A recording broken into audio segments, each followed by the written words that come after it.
Why cannot everyone become an elite athlete? And how can you create your own day? Hi, and welcome to a new fresh episode with SportViews podcast. My name is Jacob Wickenstall, and I'm the host of SportViews podcast, a podcast where we interview perspectives you never heard before from the sports world. We dive into interesting conversations with unique people and get to know their stories from the sports world. Basically, we take you through an exciting journey behind the sports front stage. But before we go there, we do the second season together with our collaboration partner, Sport Idealisten, the sports job platform only for the sport industry. Find your dream job or dream candidate today. All right. I'm so excited to share this episode with you today, since I got the honor to sit down with the professional sport and health coach, Caxton Njuki. He is the person who is everywhere and making sure you feel happy and seen. He is an expert in communication and motivation. And we will talk more about his journey from Uganda to a talented tennis player and his career change to becoming an entrepreneur and helping many athletes to find their true potential. So let me introduce you to Caxton Njuki. He grew up in Uganda and moved to Sweden at the age of 5 years old, with the goal to become the next football star like Pelé. When he was 11 years old, he started to play tennis and got hooked. And during his teenager years, he had to decide if he had to keep going with football or tennis. He went for tennis, but after a few years, he realized that becoming a pro would be too difficult with limited resources. Instead, he became a tennis coach and developed into a professional tennis coach. As of today, Caxton has his own sport management company since 2009 called Caxton Sport Management, where he's focusing on to helping the individual, teams, or organizations to reach its full potential. At the moment, he has coached athletes to win about 35 Swedish championships. Last but not least, Caxton speaks 5 languages, and he's an experienced board member with 8 different board member tasks at the moment. But if Caxton would describe himself, he would prefer to describe himself as a happy and positive guy who loves life. And if he can contribute to other people's happiness, he will be thrilled. He simply loves life because of all the different perspectives in the world. So welcome to the SportViews podcast, Caxton Njuki. Wow, thank you so much, Jacob, and what an introduction. I'm so pumped to do this podcast with you. Thank you for reaching out and giving me this platform to just inspire more people out there in Sweden and all around the world with my story and my journey. Thank you so much, Jacob. Well, I'm really looking forward for this conversation. And as you and I already know, you have done a lot of things. So let's see where we can take this conversation forward. But usually I would like to start with the first question of where you actually interacted with sports for the first time. What's your first sports memory? Wow, my first sports memory had to be playing football in Sweden. I think I was just like 5, 6, 7 years of age, something around there. Because we fled from Uganda to Sweden when I was only 5 years old. So at the refugee camp, we started to play football, and that's where my first sports memory comes from. Cool. And do you remember how were there a lot of people you were playing with, and was it like how was it there a pitch, or did you play on the streets, or did you just go and play wherever? No, there was a small pitch at that refugee camp, and we were a lot of kids. Most of the kids were from Chile, Latin America, and I even started to speak their language. So today I speak fluently Spanish. So I'm really happy, glad for that. But that's how we started, and we played 24/7. And when we started, kindergarten, went to kindergarten school and everything, we were always playing on the breaks. And the funny thing is that we always had this thing that we were playing like the Spanish kids against the Swedish kids. And I was the black kid from Africa, but I was always with the Spanish kids. So because I speak their language, so I was one of them. There's all the Spanish against the Swedish kids playing football every time, and we had so much fun. Yeah, it sounds like a fun, good time back in the days. And question is that what would you do today if you would play in a mixed squad today? Would you stay with the Spanish people or the Swedish people? But the thing is, sports don't, sports doesn't have a religion, doesn't have any color. Sports is just, for everyone. And that's the beauty with sports. So I can't give you a straight answer because I think I will be with everyone. I will be with African kids, with the Spanish, I will be with everyone and just, the team spirit and everything. It's just wonderful. So, yeah, that's basically that will be my answer. And even though you, as I told in the introduction here, you played most of your time within the tennis field. If you would play football today, what would be the favorite position? Wow, my favorite position today, no doubt, I will be a midfielder, center midfielder, because I would like to be, where the action is happening, if it's up front or down back. And you can see that in my personality, that I'm always where people are, where the energy is, and and that was actually my position, a center midfielder. Yeah, sometimes I even played defense because. Yeah, somebody has to stop the opponent from making some goals. So why not me? Yeah, of course. Yeah, that would be fun to see a game as of today. But yeah, I would like to go back a little bit actually to the time between the tennis and football decision took place. And Yeah, as we were talking about here, and I was mentioning around 15 years old, there was a moment when you had a discussion with your parents, and yeah. they told you, if I'm correctly informed, that you have to decide, Caxton. Should you play football or should you play tennis? Could you tell us a little bit why you have to decide this and all around that moment? Wow, Jacob, you've really done your homework. I'm loving your questions from the start, and this is a critical moment in my sports life because I had played tennis, football. I was good at both. In the district where I lived in, called Sörmland, I was top three in tennis, and in football, I was one of the best teams in Sweden. So it was a tough decision, but now what came to this decision, and the thing was just basically my parents were really scared that I would be discriminated because of my color, because of where I come from, my background, and they felt that an individual sport where you have control over your own destiny, so they felt that I should go with tennis, but as you mentioned earlier, my dream was actually football. But after these discussions at home, I chose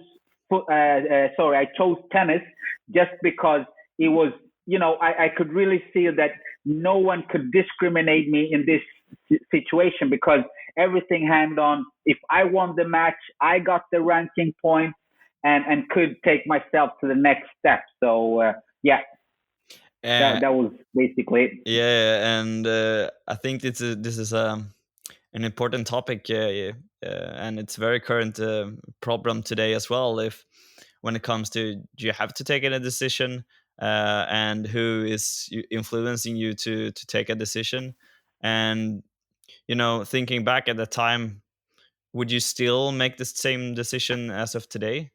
If that would be, if you would knew everything you knew today, would you still make the same decision back then?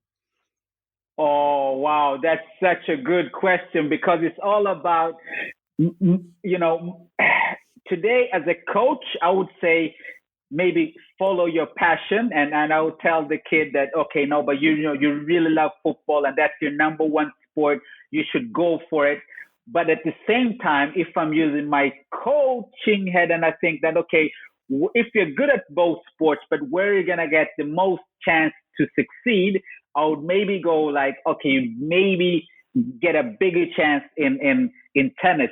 But then you have an economic perspective on the whole thing where you know that tennis is much more expensive at the age of 19, 20, and higher, because that's when, you're going to go out and you have the whole world as your playing field. And then I have to tell this guy that, okay, you're going to be paying like, 1 million Swedish crowns per year.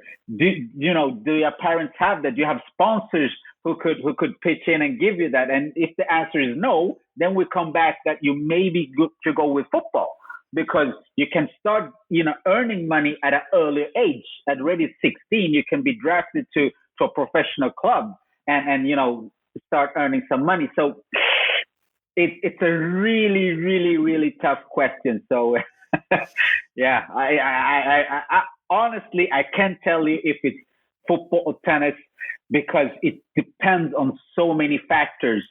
If it's the short term, go with go with maybe tennis. Long term, maybe football. So yeah. Because I'm thinking this is a very normal discussion that should be going on for all kids growing up playing sports, with the consideration of what is their aim and what's their long-term goal. Do they want to practice the sport in a professional level, which in that case means they do that as a full-time job or perhaps a Yeah. part-time job, or should it be more, you do it on an amateur level where you just practice the sport for the good of fun, maybe 1-2 hours a week. But you are having a lot of different athletes, and they also are quite young as well. Are they mostly doing one sport, or do you train and practice with kids and youth that are playing different sports? And how do you, in that case, tackle those questions, or do you even have those questions?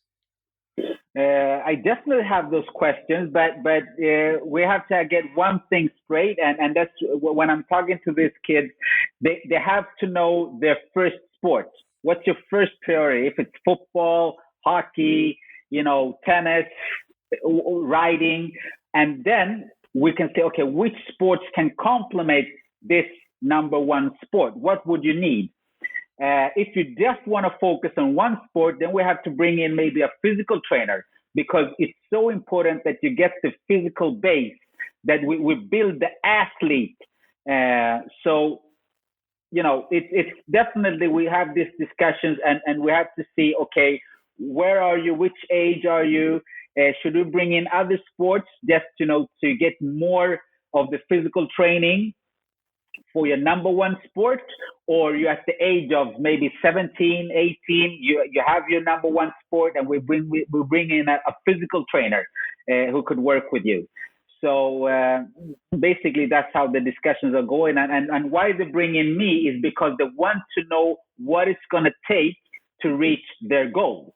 So we have no time for playing around. We have no time for kidding. And, with this, they want to know the facts. What do I need to do? How much is it going to cost? And, how is the setup? Which team do I need to reach this goal? And then we take it from there.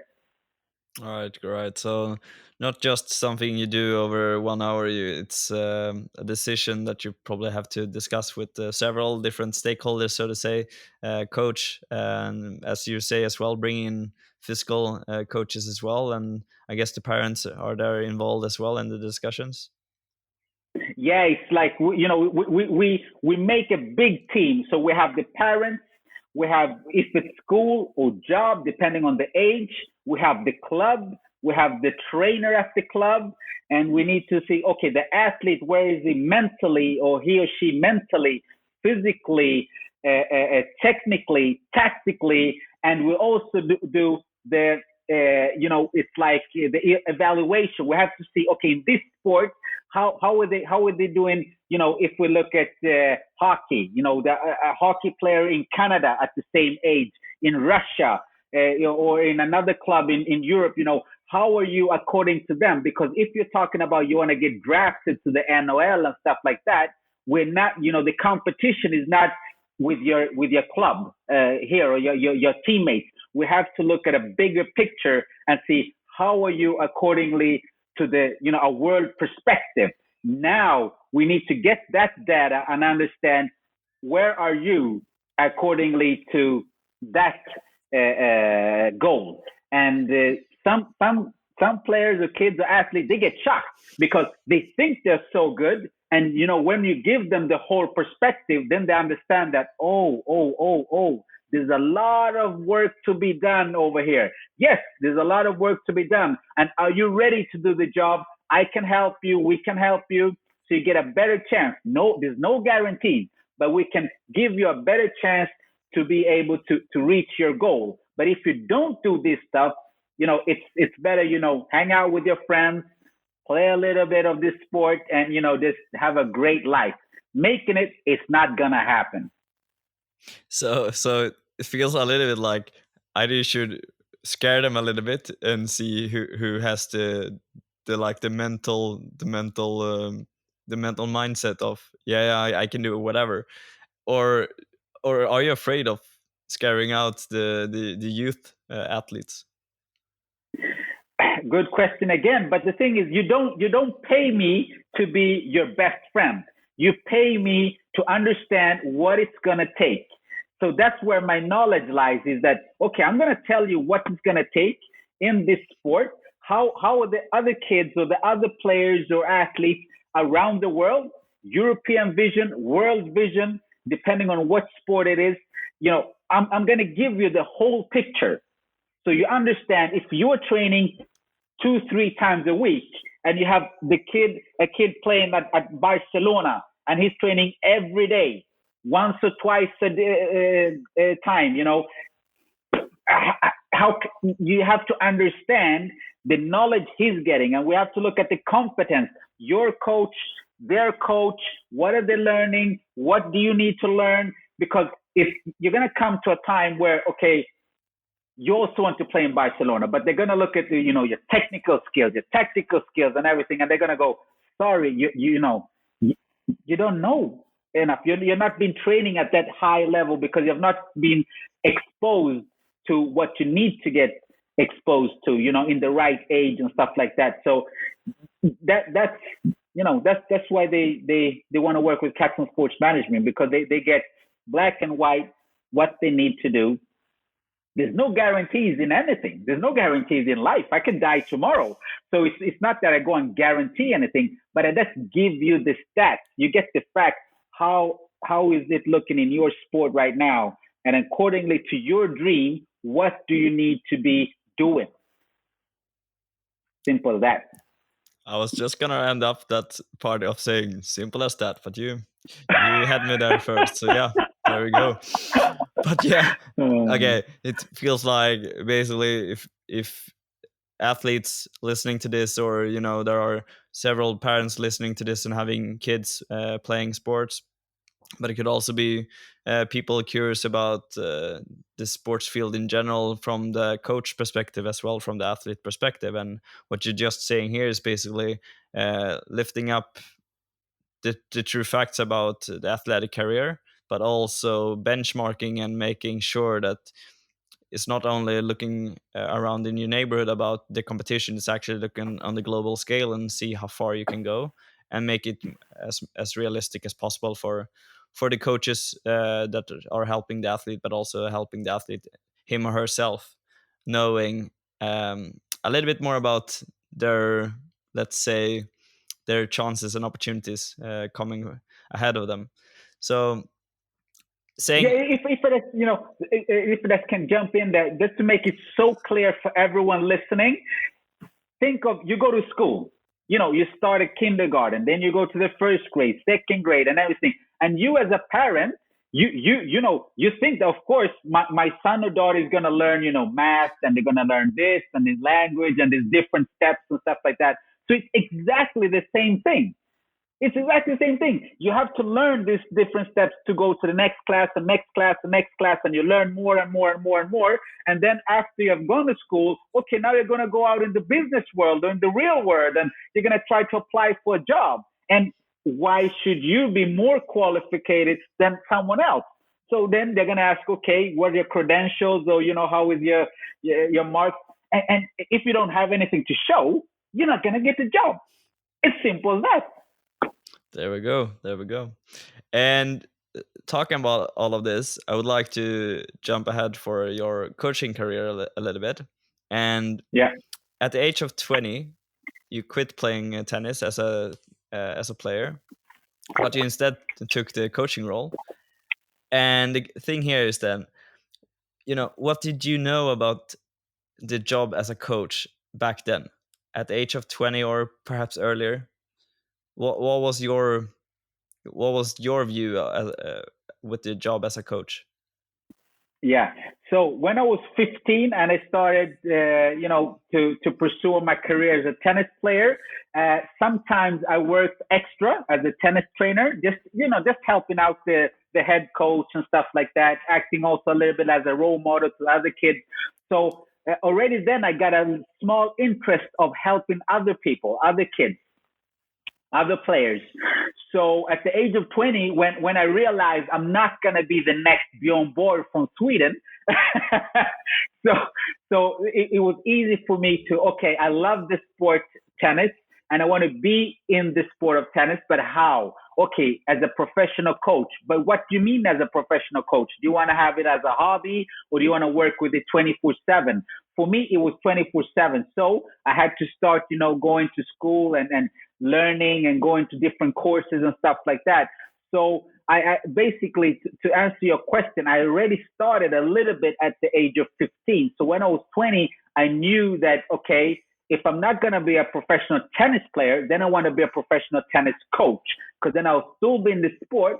But the knowledge I have got as a player, now I can maybe give it back to the next generation. So maybe they don't do the same mistakes or they learn the things that I didn't learn in the right age. So yeah, basically that's where my whole passion came from to become a coach and help other athletes uh, become, reaching their dreams. All right, two questions that hit me immediately here. You All mentioned right. you mentioned you would like to help other people, avoiding perhaps the mistakes that you might have done. Yeah. And I know that very spontaneous, but could you lift up one mistake perhaps that you want to help other people to avoid?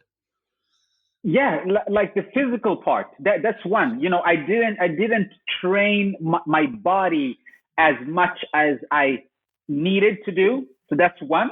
The second thing is that I didn't work or my environment didn't understand the importance of the mental part. Because if you could look at my scores, I was playing tight matches, but I was always losing the tight matches.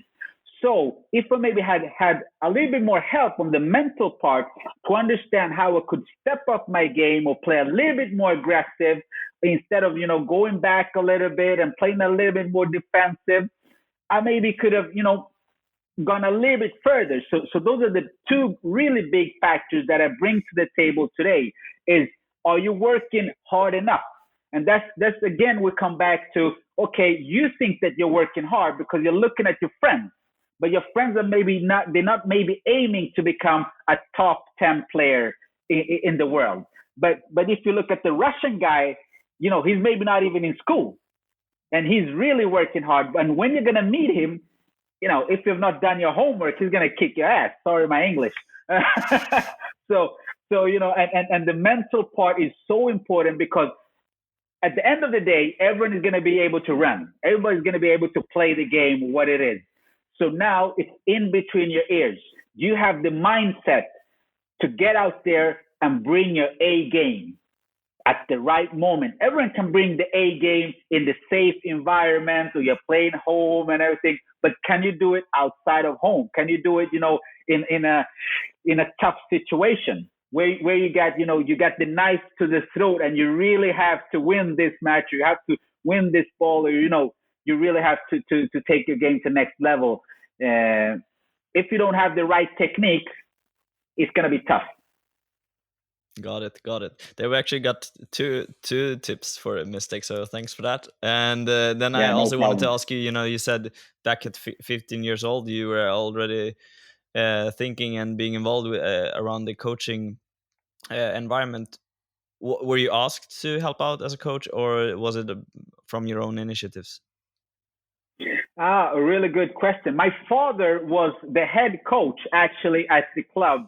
where I was where I played basically. So it was quite easy. It was started off with helping him and like that. So yeah, he asked me, but I was I was in that environment every time. So why not just help out a little bit? So yeah, that's how we started. But if we also go back to the feeling of helping other people, I was the team captain in football from a young age.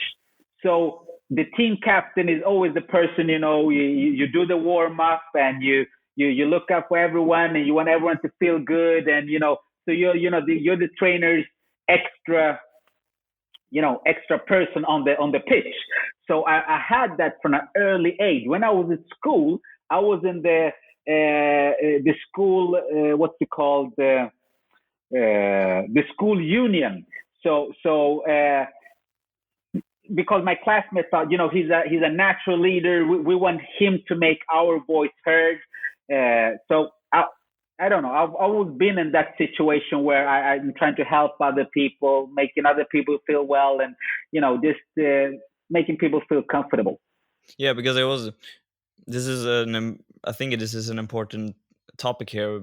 How we can involve more kids to take part in some sort of coaching or leader role early on, and that was why I was asking, like, did you have the question or did you do it by yourself? Because usually I feel that there are a lot of kids that has the potential to do whatever, but they also need someone else to push them or support them and showing that they are seen. So do you have any tips or tricks for the coaches and clubs that are listening to this, how they could actually involve kids on an early age when it comes to helping out as a coach or leader? Yeah, why not? And it's just like simple things when they're training. If it's in different sports, just step back as a trainer and tell the kid that, okay, could you throw the balls to Oscar, or could you throw the balls to Lisa, or something? You just step back and let them take the trainer role, or this. Can you come and stand here? And I want you to see both these players play now, and I want you to tell me what do you see? What are they doing well, and what can they do a little bit better? So, you're teaching them the coach's perspective, just little by little. And some will really like some find it interesting and feel like, oh, this is, I really love helping other people, coaching and having this perspective. But the one who thinks, now I want to be this player, will understand why, when they get feedback from the coach, then they will understand the coach's perspective because they've tried to be the coach. So they can understand, okay, from this perspective, this is how it looks like. So this is maybe how I try and do, things like that. So just give them small, easy tasks. It can be, okay, you're going to see this match or something. Just tell me, come back tomorrow and tell me, what did you think of the match? What did you see? What were the tactics? What were they trying to do? So you teach them that because it's so important for them to become their own leader, for them to step back and look at themselves outside looking in, to understand that, okay, now I'm in this situation, I should try to maybe act like this, because you're not going to always have somebody telling you, go right, go left, do this and stuff. So you also have to teach yourself, how do you become your best coach? We do this second season together with our collaboration partner Sport Idealisten, the job platform only for the sports industry. Find your dream job or dream candidates today. Head over to sportidealisten.com to learn more. There we go. And, part of this question and what you just answered, I just want to get involved a little bit more from the coach perspective. And could be a common thing here, and you have to tell me what do you feel about it. But when it comes to coaching in sports, it feels like there's so much focus on the technique instead of the pedagogical system of teaching. Like, what's the art of teaching, of how to teach? The part of, like, there's so many coaches out there from helping youth from the age of 6 years old up to senior level probably, on Yeah. different age groups and so on. But there, I feel like there's so much focusing on this is how you should kick, or how you should throw or hit the ball or whatever. Yeah. What's your take on the art of learning and teaching? Wow, Jacob, you've really done your homework, because this is my philosophy as a coach. I say I don't teach any technique. I teach the athlete more about the athlete's body, so the athlete can use the technique which suits their body. That's the point. The point is you have to get to learn to understand who is this person in front of me, and how does this person learn things. So I can teach this person to learn more about themselves. So that's the whole key. So I don't really think of, you have to do this, you have to do this. No, I will teach you how the body works. And then it's up to you. If you want to serve, if we take tennis, for example, if you want to serve in 200 kilometers per hour, you need to use these muscle groups, and you use them this way. But if you just want to serve in 150, you don't need to use the legs as much. You don't need to do this and this. So it's up to you. So the motivation comes from the player, him or herself. That's where, the motivation has to come from. Not from me yelling at them, telling them that you need to serve harder, you need to kick better, you need to be faster. You don't need to do anything. But if you would like to run faster, this is the way to run faster. Now it's up to you if you want to do that. Simple as So that. Just taking the context of it, and then just cut it down to small pieces, and then ask the athlete if you understand each part. Yeah, because the final day, the final decision is always the athlete. Because do you want to run faster? Okay, you want to run faster. It's really important that you use your arms and your legs, and your body posture is this way. This is the way you run faster. Now, if you want it, it's up to you to start training. I can help you. Definitely, I can help you. But this is how you can do. So instead of being so much focused on the technique as you are in, be more focused on helping the athlete to understand, what do I really want? And when I understand what I really want, it's much easier for me to train these things and to understand and learn, because it's coming from the athlete themselves. How long does it take for your athletes to know when and what they want to do? Oh, that's a good one. That's a good one. For me, I say when they start working with me, it takes 6 months. And why does it take 6 months? Because many times we have to learn the professional habits. We have to start thinking, eating, acting, living as a real athlete. And it takes 6 months. They come with very many different habits and stuff like that. So we have to start teaching them, okay, this is how the best do. They wake up this time. This is what they eat for breakfast. So this is what, when they think about the eating or the training or the mental, this is what they do. So it takes around 6 months just to understand, oh, these are the habits I need to do. Okay.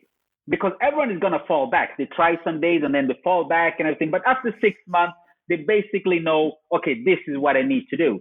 So after 6 months, that's when we start, okay, now the training starts. Now you can really day by day work, really professionally. But of course, they notice the results directly.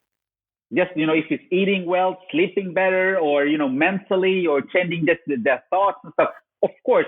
But everything is, you have to do it 7 days a week, 24 hours a day. It's not like just doing it once because I'm standing there. You really have to feel that this is the way I want to live. These are the habits I want to work with and do every day to give myself the best chance to become what I want to become. If it's a professional, a hobby, or just develop, it's up to them. And it feels also, even though 6 months could sound like a long time, also consider if you want to become the pro athlete that you would like to become. I guess you will play for several years, so 6 months part of that career would just be a piece of cake. Yeah. Definitely. 6 months is nothing. 6 months goes really, really quickly. So yeah. All right. Well, thanks for that. And now, I always ask my guest here to bring on some sort of sports object, or there's some sort of memorable piece, a part of their career. And I'm wondering if you brought some sort of memorable sports object with you. Yeah, actually, I brought a camera. The camera I have on my phone, and what's it called? Help me with the word. Oh, you mean the stative that you put your phone at, or whatever eh, whatever you use yeah, for some sort of material, so you can have your exactly. phone standing somewhere instead of you holding it. Exactly. Yes. Because the thing is, to film and show the athlete what's happening is the best way to help them learn, when they can look at themselves and see, aha, now I understand. I thought my knees were this high, but they're actually here. Or I thought I was hitting the ball like this, but I was like this. So I thought my body posture or anything, it's such a good tool. And I hope, most of the coaches use, video film, and to be able to show their athletes that this is how it looks like. And this is really good. We'll continue here, and this we maybe need to work a little bit more on. So, yeah, Well, I mean, makes sense, because usually when you have coaches, well, obviously they see the players, but it's very yeah, hard for players to see themselves. So makes sense to exactly. record, for example, or as it is with a lot of dancers. Usually you have mirrors in the Yeah, around correct. in the gym, or wherever you dance. And most other athletes, or sports, we don't have those mirrors everywhere. However, No, I have seen a big growth when it comes to technologies to do some different recordings. There are cameras on the bigger stadiums for hockey or football, for example. So yeah, there's tons of stuff going on there with this sort of analytics, and also just recording for players to understand how the competitors are playing and so on. So makes sense from a coach perspective, but I guess also probably the athlete's best sort of friend is to have someone else watching and then see how it looks.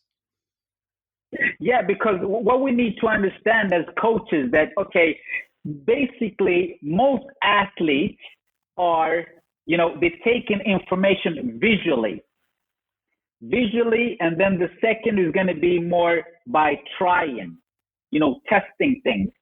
Musicians maybe go more with with the auditive hearing. They hear a sound and note, and that brings a feeling, and they start. So you have to understand what type of person. Most athletes are visual, so that means by using the visual tool like a film helps them to tap in and learning directly what you want them to do, instead of just telling them, I want you to do this. It just takes some seconds. Okay, come here, look at this. This is how it looks like. This is what I would like to do. Let's go. Boom. Boom. There we go. And let's go back to other questions here, because there's, as I mentioned in the introduction, you're doing a lot of things. People usually talk about Caxton as you are everywhere, and I know that you have done other podcast interviews, and usually you're getting the question of how does a normal work week look like. And I know for sure that this is a hard one for you to answer, so I will instead ask you about this question instead. How would the perfect work week look like for you? Wow, a perfect work week would look. I would have like one or two events where I may be having a lecture or I'm hosting a big event. That would be perfect. I would have uh, if it's maybe three trainings where I meet athletes together with their coaches and work a little bit with them. And the rest of the time I'll be spending with my family. That's a perfect week, because the thing is that I travel so much, so it's really nice to have time, some family time.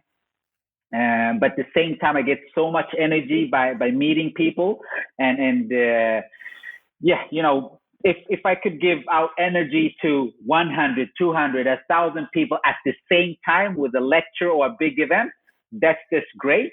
But at the same time, I love to work, with the more one-on-one with the athlete together with the coach, and trying to so they can develop their method and techniques.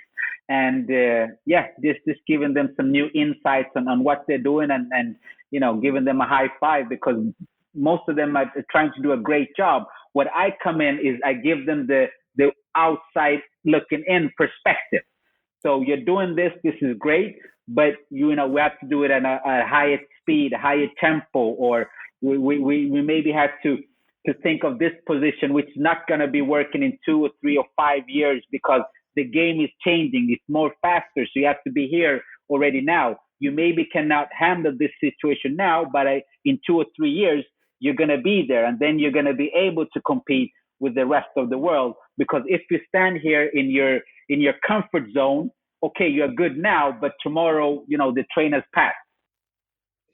Yeah, and this also, it's all about time management, I think. And since you since you're doing so many things, and most particularly you're working within the sports field when it comes to different athletes, because it's not only tennis players, as it might sound like, because I know that you also working with other sports, for example floorball, which is a Nordic sport. We call it innebandy in Swedish, but you could Yeah. Google floorball if you've never heard about it. However, we did one episode with Adam Troy in the season one, on the in the second interview with Adam Troy about floorball. So make sure to check that one out in order to understand more about the sport. But going back here as well, Caxton, you're also helping someone in equestrian sport. You're doing other sports as well, but time management. Well, there's a lot of stress in sports in many different contexts. But now when we're talking about the coaching role here and the athlete role, how do you talk with the athletes of time management? Time management is everything, or managing your life management. We maybe should call it that, because that's priority number one. We don't want any burnouts. We don't want a motivation dips, or you always want to be 100%. But this is also the next thing. 100% this day is maybe not 100% next day. It doesn't look the same, but the attitude, that's what I'm talking about. Your attitude is always 100%. And then, sometimes you wake up, you maybe not have really that energy, but it's okay. That's life. But your attitude has to be 100%. So what I try to teach everyone is that we have to make, we have to plan. We have to plan maybe this coming 6 months. We break it down to from this year to maybe half a year to this month to this week to today. What do you need to do today? Because everything is like a big puzzle, and you have to get this puzzle as right as possible. It's so important. And if you don't have this puzzle, it's really tough. It's like uh, you're gonna fly somewhere, or you're gonna go by car, but your GPS doesn't work, and you don't have any address. So you're just driving around, but you don't know actually where you need to go. So by having the GPS or some kind of navigation system, it helps you, because it's going to calculate. Okay, you're going to reach your destination at this time. Okay, but something happened. There was a accident on the road. Okay, but it will count a new time for you to get to that destination. It will take you another path. You maybe get injured or something happens. So you always have to have that plan, to have some kind of guidance, to understand, okay, this week it's okay because this is a low intensive week. So I can try to book a little bit more time with family, friends, a partner, or something like that. But on this week, it's going to be high intensity. So I maybe don't have so much time. So, it's so important. Because this also applies for all the volunteers out there in the sports world as well, because there's if there's anything here in the sports world, we have tons of people engaging in sports on their volunteer basis, on their free spare time.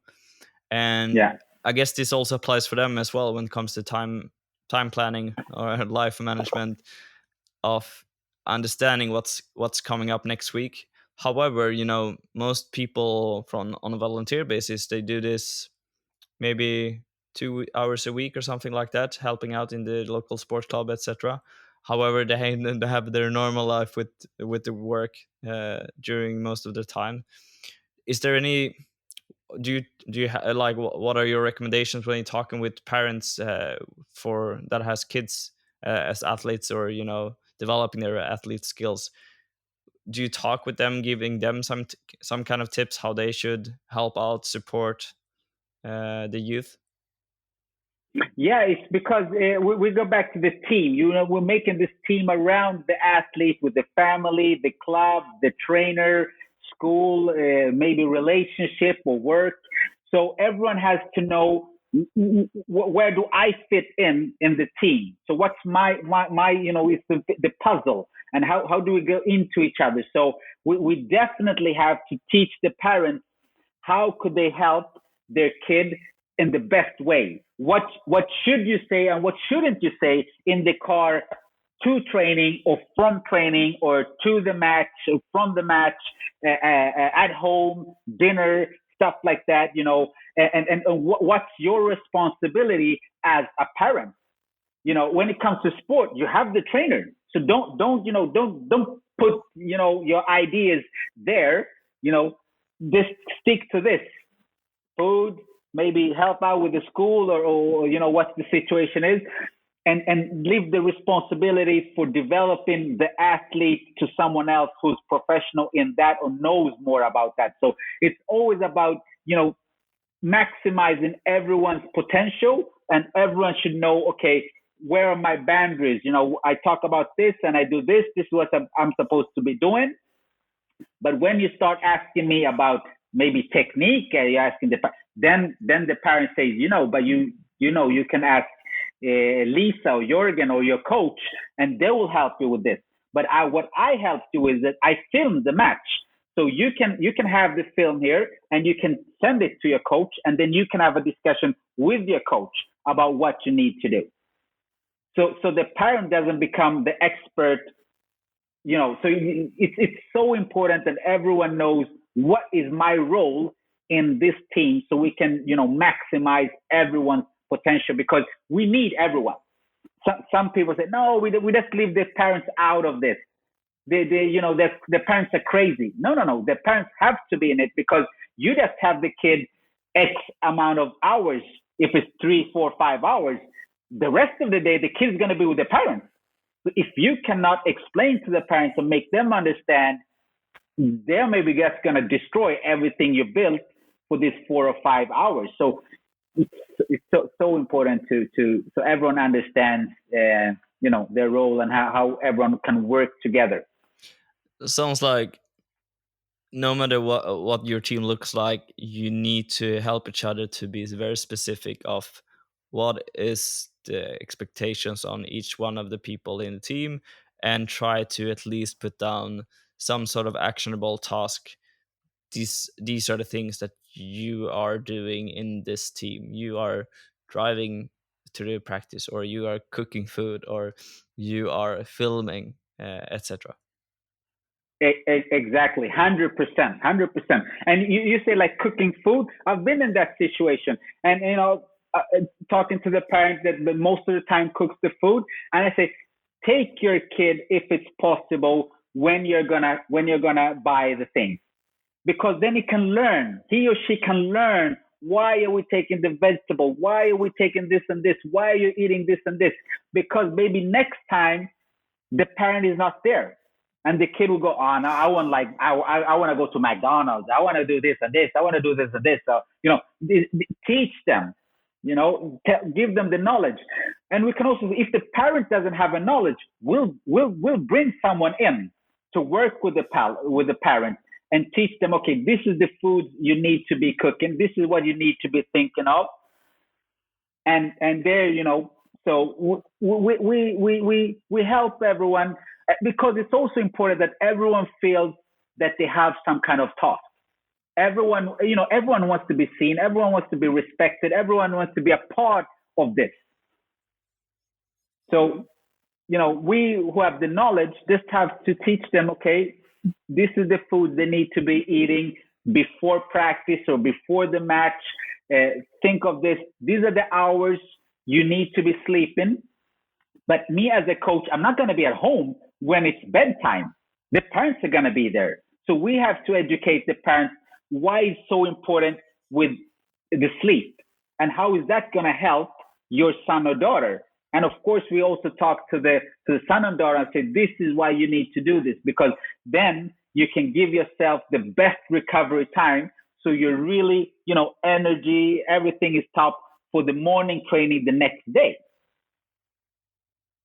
Yeah. But me as a coach, I'm not going to be there. The parent is going to be there. So the parent is going to have maybe this discussion with the kid that it's time to go to bed. No, I don't want to. I just want to look at this movie. I just want to look at this film. I understand. But we committed to doing to this goal. So that means that you have changed your mind. I'm not pushing you that you have to go to sleep. Are you telling me that you have changed your mind? You don't really maybe want this anymore? Because if you want, then you know that you need to sleep. But if you don't want, it's okay with me.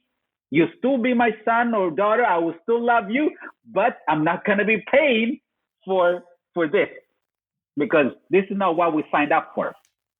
That's a good tip for all the parents out there that are struggling to get their kids into bed or stop watching that movie or playing that sort of game, whatever, is to asking them a little bit what's their long-term goal, or if they already know what they would like to do, and if they could have a little bit more of forecast a little bit.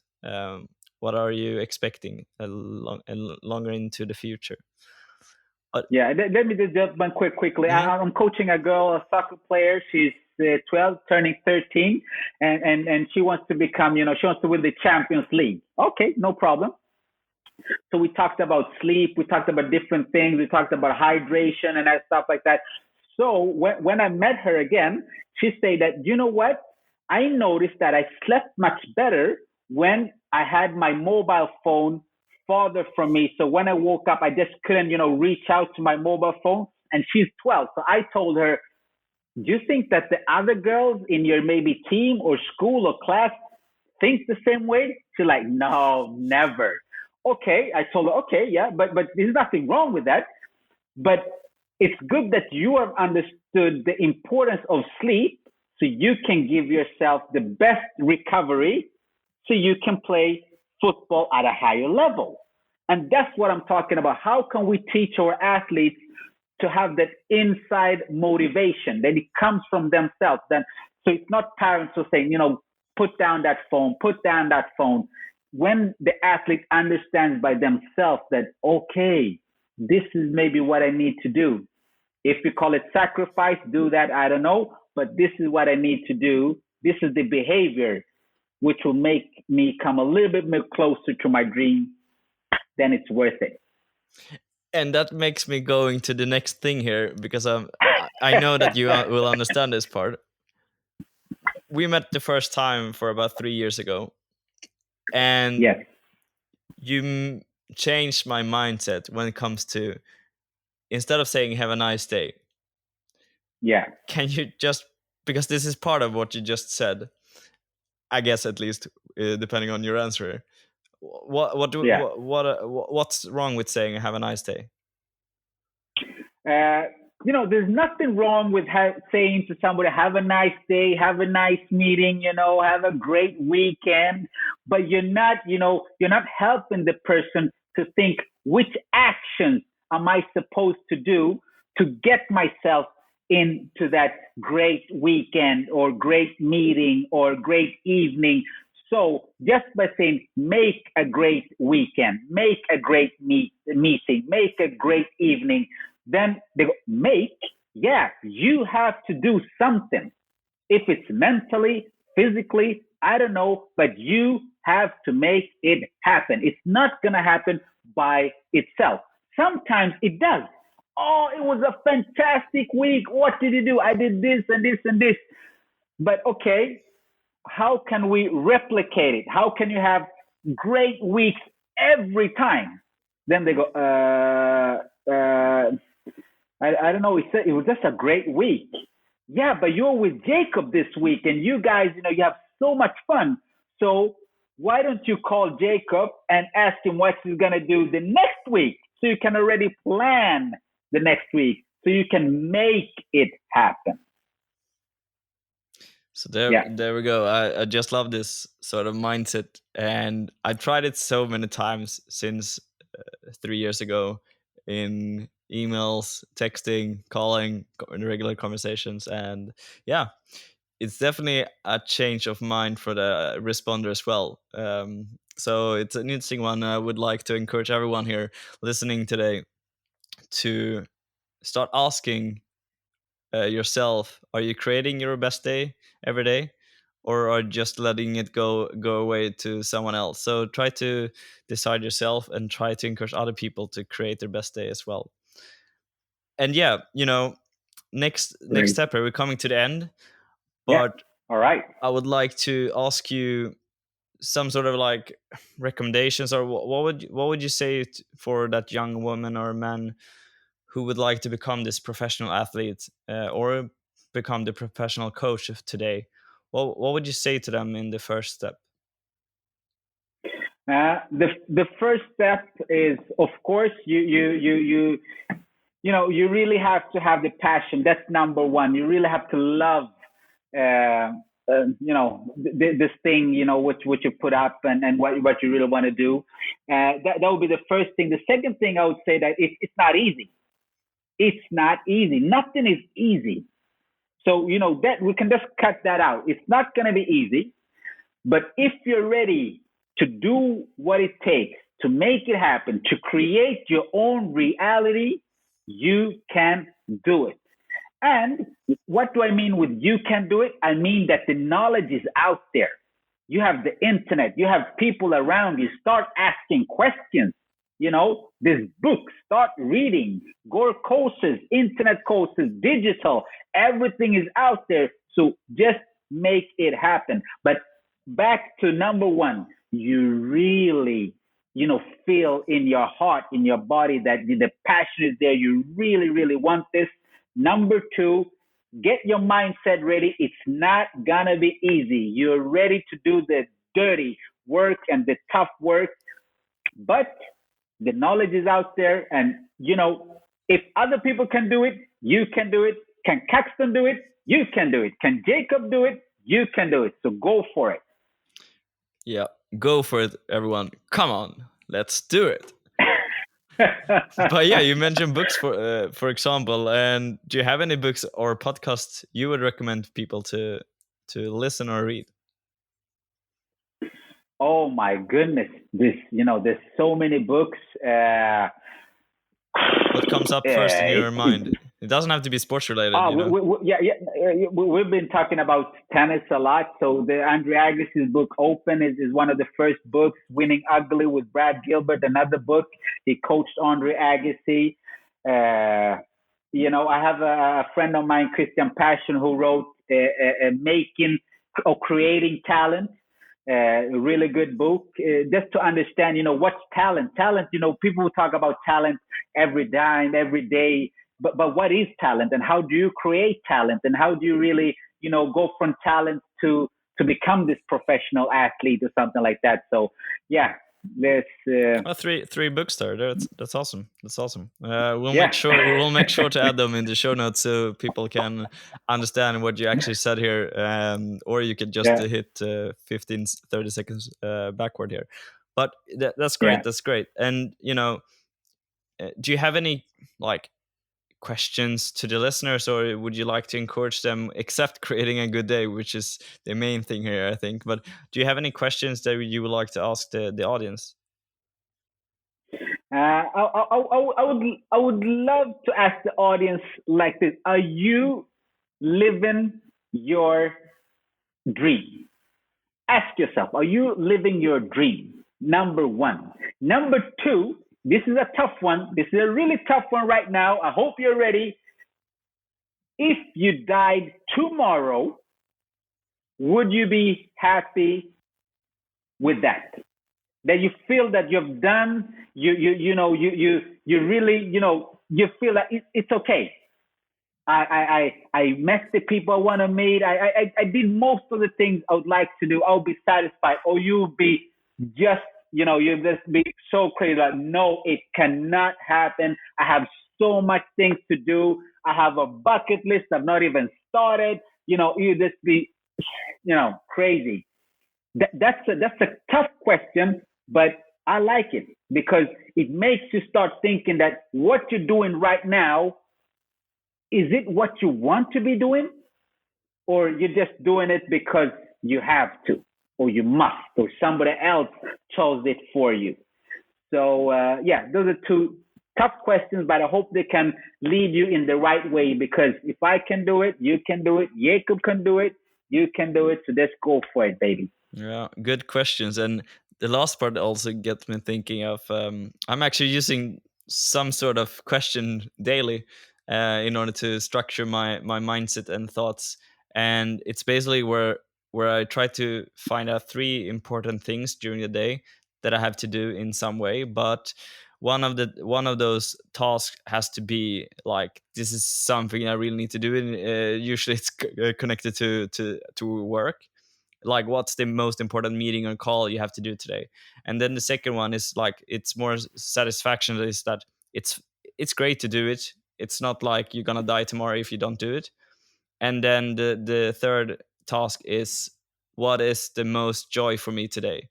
So I'm trying to focus on like, what gives me most joy today, and then I'm trying to just focus on, it could be just calling the family, that could be one task, but try to allow myself putting out three goals that are connected to more of, this is like a must do whatsoever. This is a task that would be great to be done, but it's not like I'm gonna suffer anything. And then third off, what's the most joy of today? Oh, that's really good. That's great, great. Just putting yourself in the right mindset from the get to go. That's just really good. We were talking a little bit about planning, so I'm just going to give you three things to all the listeners who have been with us all this time. So number one, you start with planning. That's you have to plan. You plan your day just like Jacob was in there. You have to plan. Number two, you have to prioritize what comes first, what you need to start with. Just like Jacob said, you have to do this. This is a must. It has to be get done today. So plan, prioritize, and the third thing is, who could help you with this? Because many times we think that I have to do everything. No, no, no, no. You don't. You don't have to do everything, because you maybe have people around you. You have a network who could help you. You could work 1 hour, but you're basically working 5 hours because you have four other people helping you that hour. So it becomes 5 hours. So if you can think that, you can think bigger. There we go. Three great tips from Caxton here in the end. And that's time's up. We could probably All talk right. for much longer, but I also would like to appreciate the time, Caxton. It's been a good conversation here with a lot of great tips for all of us that are taking part of this podcast and this episode. So thanks a lot for sharing your story and giving those all It's a pleasure. advices. But most of all, thanks for taking the time. Thank you so much for having me, and looking forward to get in touch with all your listeners. Those who want to get in touch with me, and just continue talking about sports life or developing themselves in any way. I would love to have help, or just get some inspiration myself. I love people. So how can they connect with you in that case? Yeah, they can connect with me on Twitter. I'm on LinkedIn. I'm on Facebook, Instagram. So I'm on all these platforms. I know that Jacob is gonna put them in the bio. So just click there, and we'll get in touch. That's great. Well, with that said, Caxton, create a great day, and I wish you future Thank success. you. Wow, thank you so much, Jacob, and the same to you. Create a great day because you're worth it. And thanks for listening to this week's episode of Sport Views podcast. I hope you enjoyed it as much as I have. And, there's tons of stuff here to learn from Caxton. And I think, the summary of all of he said here is basically helping athletes to take control of themselves, allow them to decide their life.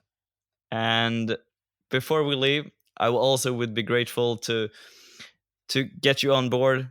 Subscribe to the podcast wherever you're listening to it. You will find Sport Views podcast. And please, if you really like this, give us a review. It helps us connect with more people like yourself. And if you would like to know more about Caxton, check out the show notes. Basically, the description here with the podcast, wherever you're listening from it. Just check the different text and informations down below there, and then you will be able to connect with Caxton. And feel free to reach out with any feedback or suggestions on people to interview. Do all of that at our Instagram account, Sport Views Podcast. With that said, thank you a lot, and we'll see you around, and take care. Ciao!